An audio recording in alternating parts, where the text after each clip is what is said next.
হংকংয়ে প্রায় ৮০ বছরের মধ্যে হওয়া ভয়াবহ অগ্নিকাণ্ডে মৃতের সংখ্যা বেড়েই চলেছে। স্মরণকালের এই দুর্ঘটনায় এখন পর্যন্ত মৃতের সংখ্যা ৯৪ জন বলে জানিয়েছে দেশটির ফায়ার ডিপার্টমেন্ট। তাইপো ডিস্ট্রিক্টের সরকারি অ্যাপার্টমেন্ট ব্লকে লাগা আগুনে আহত হয়েছেন অন্তত ৭৬ জন।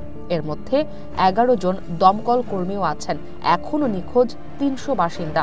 তাদের উদ্ধারে কাজ করছে ফায়ার ডিপার্টমেন্ট। ২৪ ঘন্টার বেশি সময় ধরে জ্বলা আগুন নিয়ন্ত্রণে কাজ করেছেন ৮০০-র বেশি দমকল কর্মী। আপনার জন্য অবকাশ যাপনের আর বিনিয়োগের সেরা পছন্দ হতে পারে সল্ট বে, যেখানে বিলাস আর প্রশান্তি মিলেমিশে একাকার।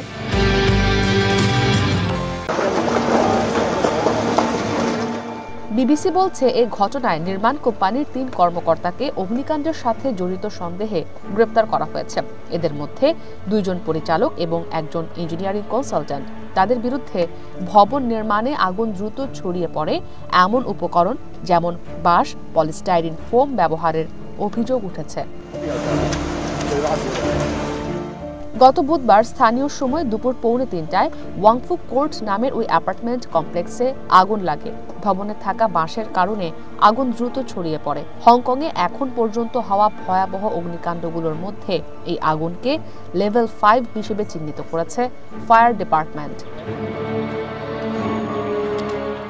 অগ্নিকাণ্ডের এই ঘটনার পর অ্যাপার্টমেন্ট কমপ্লেক্সের নিকটবর্তী স্কুলগুলোতে শিক্ষা কার্যক্রম বন্ধ রাখার ঘোষণা দেওয়া হয়েছে। চলমান অগ্নি নির্বাপন কার্যক্রমের সময় যানজট সৃষ্টি হওয়ায় ওই এলাকার ১৩টি স্কুল বন্ধ রাখা হয়েছে বলে জানিয়েছে হংকং শিক্ষা ব্যুরো। এদিকে ভয়াবহ এই আগুনে শুধু ভবনই পোড়েনি, ভস্ম হয়েছে শত শত মানুষের বাসস্থান। হারিয়েছেন প্রিয়জন, নিঃস্ব হয়েছেন অনেকে। অস্থায়ী আশ্রয়কেন্দ্রে অবস্থান করছেন অ্যাপার্টমেন্টের বাসিন্দারা। সেখানেও যাদের ঠাঁই মেলেনি তারা থাকছেন সড়কের পাশে খোলা আকাশের নিচে। ঘটনার ভয়াবহতায় হতবিহ্বল সবাই। এই মুহূর্তে স্থানান্তরের প্রয়োজন এমন মানুষদের জন্য জরুরি আবাসন ইউনিট বরাদ্দ করা হচ্ছে বলে জানায় কর্তৃপক্ষ। ইসরাত মুক্তি, ওয়ান ইন্টারন্যাশনাল ডেস্ক।